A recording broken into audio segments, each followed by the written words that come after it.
विज्ञान और विज्ञान का हमारी राष्ट्रीय भाषा के साथ, अब इसमें बोलने की तो बात नहीं है, आप सब जानते ही हैं।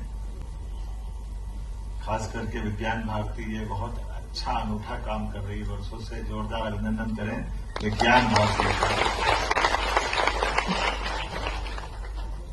थोड़ा सा स्व का भाव जगाने के लिए एक अंदर की आग चाहिए, और हमारा जो अंदर का भाव है उस भाव को केंद्रित करने के लिए ये देश का दुर्भाग्य भी है और बदलते दौर का एक चुनौतीपूर्ण लेकिन आनंद का विषय भी है।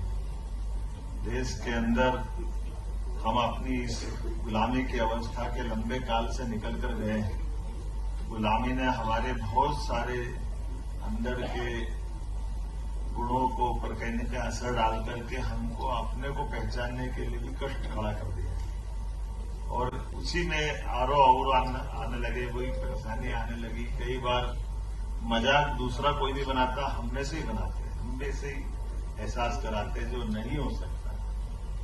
छोटे छोटे कई उदाहरण है दुनिया के 200 से ज्यादा देश, और अंग्रेजी जानने वाले देशों की अगर सीमा देखो तो हमको मालूम है।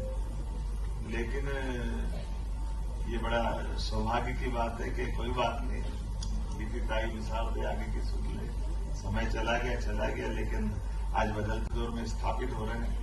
हमारे अपने प्रदेश के अंदर भी जब मैं शिक्षा मंत्री था तो हिंदी ग्रंथ अकादमी की बैठक में सभी वाइस चांसलर के साथ बैठ करके सोचा कि हमारी ये जो डिग्री है, मेडिकल की डिग्री हो, यूनी की डिग्री हो, ये हिंदी में क्यों नहीं होना चाहिए, इनका पाठ्यक्रम हिंदी में क्यों नहीं होना।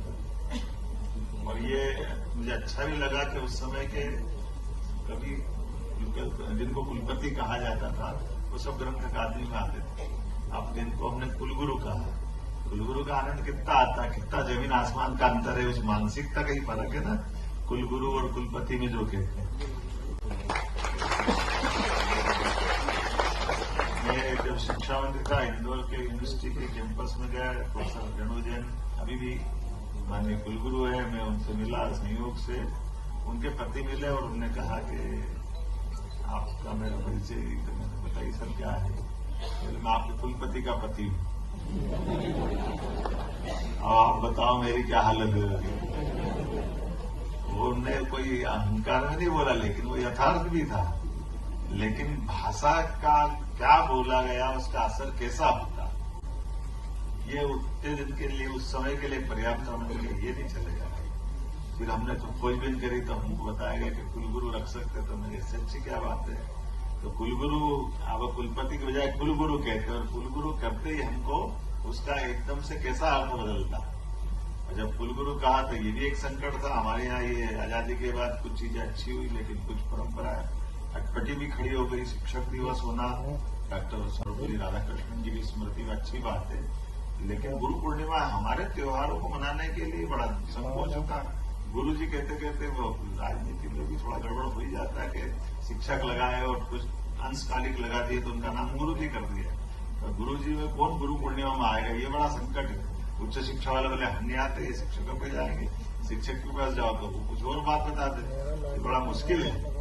लेकिन ये बात सत्य है कि हम सब उस उज्ज्वल परंपरा से जुड़े हुए हैं जिसमें गुरु को भी रेखांकित अगर किया गया तो रु मतलब अंधकार और रू मतलब रू यानी प्रकाश, अंधकार से प्रकाश के ले जाने वाली वो जो उज्ज्वल परंपरा का नाम मतलब गुरु, उस भाव को पुनर्स्थापित करने के लिए सदैव से दुनिया में भारत की पहचान इसी नाते तो जानी जाती है कि हम विश्व गुरु बनना चाहते हैं। विश्व गुरु बोलते मतलब दुनिया के अंधकार को हमारे ज्ञान से ज्योतिर्मय करना चाहते हैं, प्रकाशमान करना चाहते हैं। हमारी अपनी ये परंपरा रही है हजारों हजार साल से, हम उसको पाना चाहते हैं। हम किसी को दबाना नहीं चाहते, किसी को गिराना नहीं चाहते, किसी को हमारे प्रभुत्व में लाकर अपने नीचे नहीं बिठाना चाहते। लेकिन ये चीज अगर करने की बात करते हैं तो फिर सब क्षेत्रों की महत्ता बढ़ेगी।